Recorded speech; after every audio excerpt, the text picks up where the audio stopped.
Hello YouTube. This week I've got the keys to a 2017 BMW i3. Let's take a look.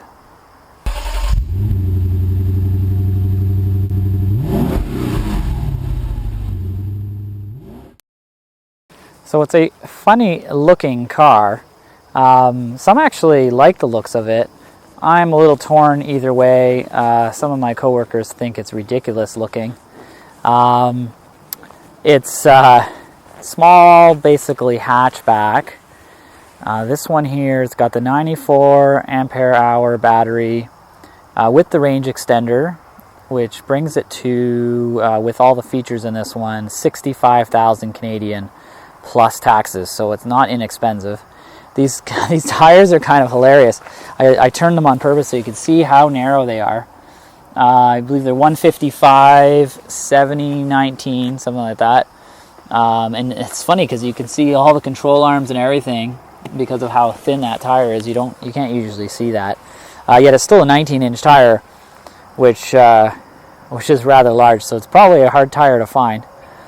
The two colored panels. It's interesting. It looks nice in the blue color, anyways. I don't think it's too bad a looking car. It's kind of grown on me in the last 3 or 4 days. I guess maybe that's what it is. This one's loaded. And as I said, 94 ampere hour battery, which will allow you to go about 200 kilometers on a full charge. It has the range extender, which is a 650cc engine, which doesn't drive the wheels at all. It just charges the batteries, and that comes on at 6.5% of battery life, and that just charges the batteries. Apparently, some people say you can only go about 60 kilometers an hour though once that's started. I'm not sure. I haven't been able to get the range extender going because I'm keeping it on electric. It's really a last resort kind of thing, that gas engine, which will get you another 100 kilometers. So this is the trunk here. It's still a good sized trunk. It's kind of this is very similar to the Bolt in size, the Chevy Bolt. You've got some elastic bands here to hold your stuff from flying around, and you've got tie downs as well, and there's a 12-volt plug there. Under here I assume this is the engine because it shows you can put oil, and I open this up here and there's oil and a dipstick there. So and then under that, and I assume on the floor, is the batteries. So you've got a tonneau cover or a cargo cover here as well. And I'm not sure if those seats fold. I never actually tried. Yeah, they do. So if we pull on this, that'll fold the seats down. So now we have a flat floor there. I'll come over to the side and take a look at that. So this is weird here. We've got the door handle opens backwards. You see, it opens this way instead of the other way. So that's kind of odd. Everything about this is kind of odd, actually. I'll continue the odd theme in a second here. So the clamshell doors, like old pickup trucks. Well, I guess some pickup trucks still do that, actually. And the RX-8, Mazda RX-8, which I have one for a track car. Same thing. You know what? This is a pain in the butt if you're in a parking lot and you're trying to get somebody out and somebody else out. We had 4 people in this car, and then we're trying to get people out. Real big pain in the butt. So there, that folds that seat back up. That wasn't very good, was it? It doesn't go all the way up, so then you got to kind of pull on that to get it up. The materials are all kind of like a recycled kind of material, so they're kind of odd as well. The seats are they're nice looking, but odd. They've kind of gone a little bit crazy with the design language, I guess, on this car. 4-seater, not a 5. You've got a little ashtray or something here. It is an ashtray. Look at that. Don't usually get that very often anymore. And a cup holder here. And then you got the large size or a small size. Get a choice of what you want to use. Here's the view of the front. You can see it's kind of weird. It kind of feels like you're driving a living room or something. All that space down at the bottom. Down between the two, the driver and the passenger, where it's actually not covered, so things can kind of roll between the two sides. That's a little bit weird. I guess they're just trying to be efficient with the space. Dual sunroofs. but not front and back, side to side. Again, odd. With 2 sliders. Again, odd. Yeah, so it is a little bit weird. Let's go out to the front and get a better view of what the cockpit's giving us. Before I go up front, I'm just going to pop the hood here. And that's an electronic pop, as you might have heard. And if I can find the latch, not the easiest thing to find. Come on. There we go. Once you know where it is. And you do have a tiny bit of storage here. So this is where the 110 volt plug adapter was sitting whenever I got it. I've got that at my house now. But you can put a little bit of stuff in there if you need to, if you run out of space in the back. So that's kind of nice. The bonus from the Bolt. The Bolt doesn't have that, I don't remember. It just has the engine kind of in there, or motor, or electric motor. So hop on in here. So here's another odd thing. The handle is up here, and it's really not comfortable to grab at all. It's gonna backwards. You gotta turn your wrist backwards, and then pull in. It's kind of far. So I always just end up pulling on the cup holder mat pocket down here, which is what I do. So welcome to the inside of the i3. As you can see, it's kind of plain, yet interesting in the design. This pops up. This is your glove box up here. And they even made this out of recycled material or something. It's fuzzy.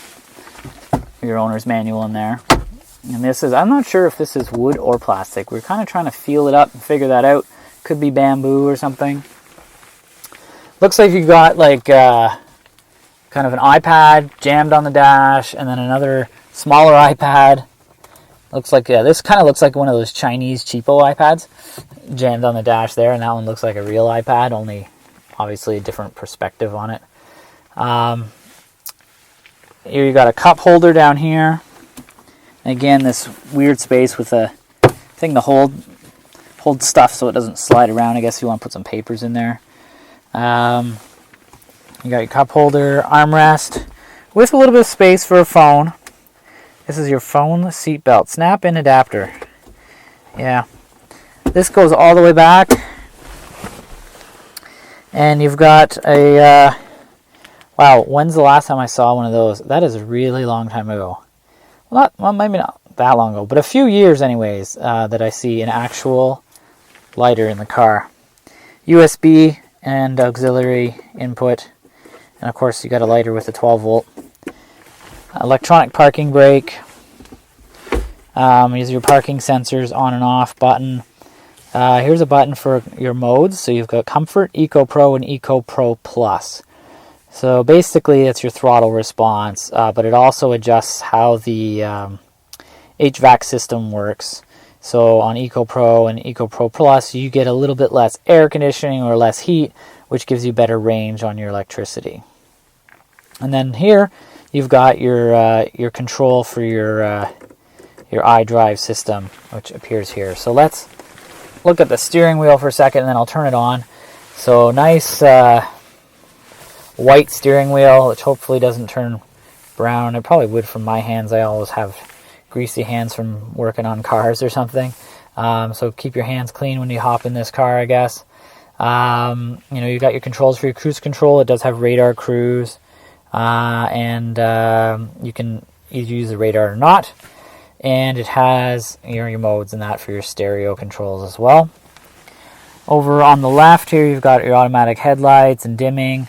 And then on the left stock, you've got controls as well. So here's your, and I'll just take a look here so you can see how this rotates forward and back. So this is your gear shift and your park button. So you press, I'll hold my brake here and I'll press start.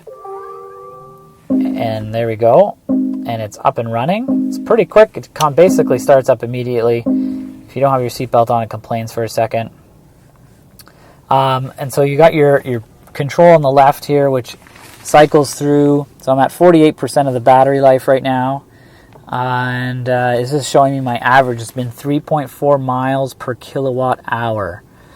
So there's that there, and you've got a few other things in here. Average speed, current temperature is 20 degrees outside, your time, and your total trip. So this car has almost 5,000 kilometers on it.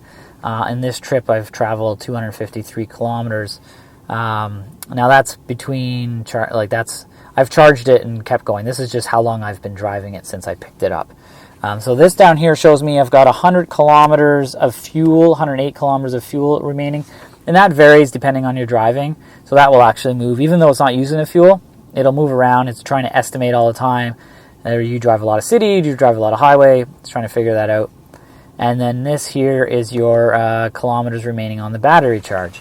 So if I move this into Eco Pro, you'll see it switches to 84 kilometers. And then Eco Pro Plus, we got 95 kilometers. So almost 100 kilometers I could get out of this, half of a battery. A little bit less than half. So that shows that it does get, you will get around 200 kilometers out of it.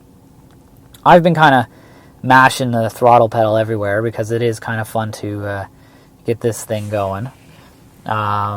It's super quiet, of course. It's got no engine noise, so it's just super quiet. Although unlike the Bolt kind of sounded like a spaceship all the time, especially at low speeds. It was making this whoop sound.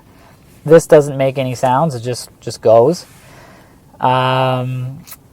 Yeah, so let's take a look. We got the eDrive system, or the iDrive system here. So this is your eDrive. This shows you your average power usage, and you can see your energy flow and other things. So we go under, I'll show you here under driving analysis. No, it's only available in Eco Pro mode. So let's switch over to Eco Pro mode. Go back, and go to driving analysis.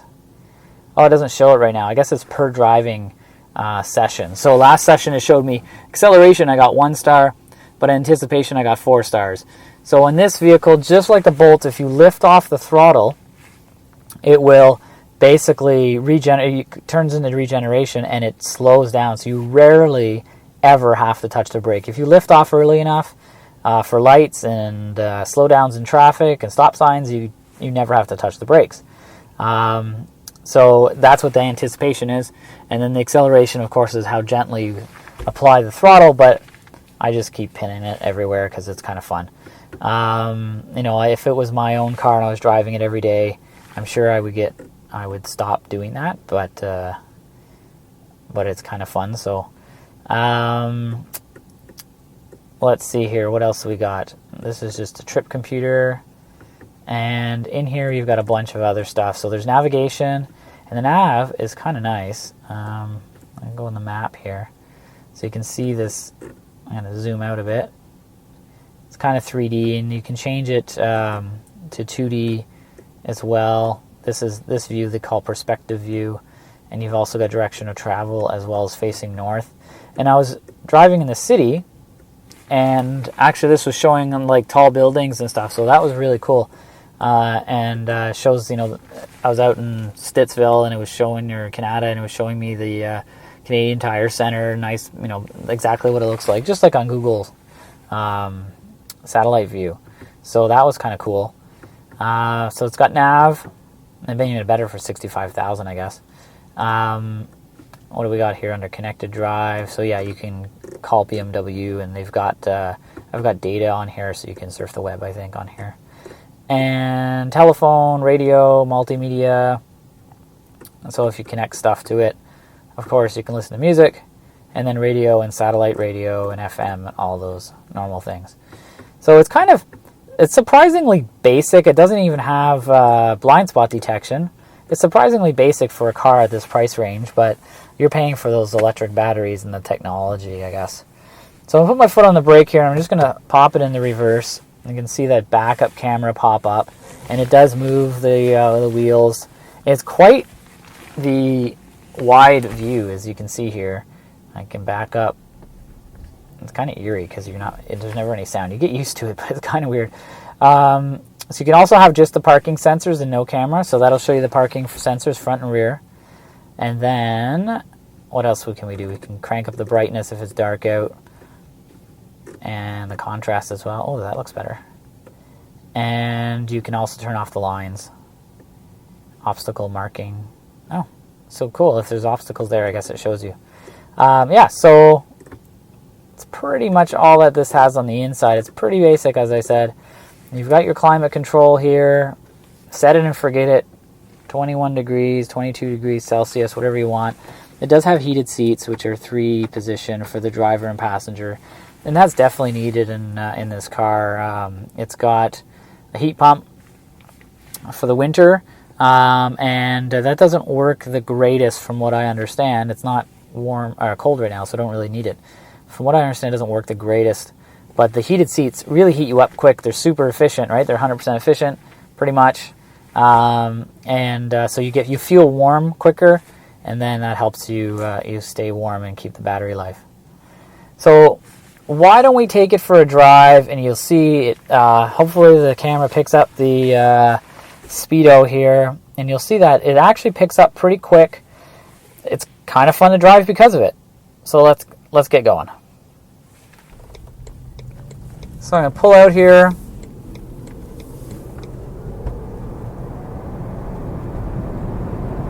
And as you can see, it picks up speed really quick, super smooth, all the torque available basically at 0, right? So the car just kind of picks up. It does seem to have a little bit of delay. There's probably a power delivery delay just so that you don't spin the wheels, since they're super skinny little tires. But it basically pulls away pretty quick. I think it's 0 to 100 kilometers an hour is 7 seconds. And it feels pretty quick and peppy as you're driving around. It's pretty darn quiet. The only thing I noticed really that I don't like is on the highway, those skinny tires. I'm pretty sure that's why it's doing it, is the skinny tires don't give you the physical grip, the actual grip on the road. So what happens is you get in the wind, and the car is doing this all the time. You're not moving the steering wheel, but the car's kind of wiggling around in the wind. So on the freeway, on the highway, it's not so great. Of course, this is a city car, really. Like most people buying these things live in the city, and they're commuting, short commutes. So tons of highway. Although it's still quiet on the highway, it's easily capable on the highway. It has a top speed of 150 kilometers an hour. So easily capable. It can get up to speed no problem whatsoever. It's faster than a lot of cars. It's just not the most enjoyable car on the highway, I guess I'd say. Wind noise is pretty good. Tire noise is pretty good. The other complaint I'd have on it is it is a pretty rough ride. So I'm going to turn left here. See how I can lift off the throttle. I'm not touching the brake whatsoever, and just come to a stop basically. And I have to touch the brake just a little because this car's coming, but I could have turned without touching it. Turn into this neighborhood here, and you'll see you can just pick up the speed. Like it's pretty quick. Like there's no drama. You're up to speed. So my only complaint here is how rough the ride is, and it's fine on smooth roads that are kind of bumpy. That's fine. So the suspension is fine. It's the potholes and the abrupt bumps that really bang the tires. Like they bang so hard, you can see how those tires are kind of small, and you just get like it's a rough ride. When you hit a pothole, you feel it and you think you've broken something right away basically. So I've been avoiding potholes like the plague, but you can't avoid all of them, and even just cracks in the road can be quite the experience. You're like, geez, was that like a big crevice or something? But it's just a tiny little crack in the road. So there we have it, the 2017 BMW i3. It's an interesting showcase in technology. If I'm completely honest, I'd go buy a Chevy Bolt if I'm looking to spend this much money. The Bolt's got more range. And this has got only 200 kilometers on electricity, unless you really, really want a BMW. Now I will give it this, it's rear-wheel drive, so it's probably super fun in the winter. Those skinny tires, surprisingly, have a ton of mechanical grip. I don't understand how, but I guess that's it could be because of the low center of gravity. It's different, that's for sure. Large Ontario rebates will help you out, but you're still looking at even for the base model in this one, you're still probably looking at around 40 grand with the rebates. And the loaded model with the rebates, you're still over $50,000, especially after taxes. You're probably close to 60 again. Yeah, so it's interesting. I'm not sure I'm sold yet. I'd need more range personally. But for around town, and if you don't drive very much, it could be fun to have. Thanks for watching, and please subscribe to my channel.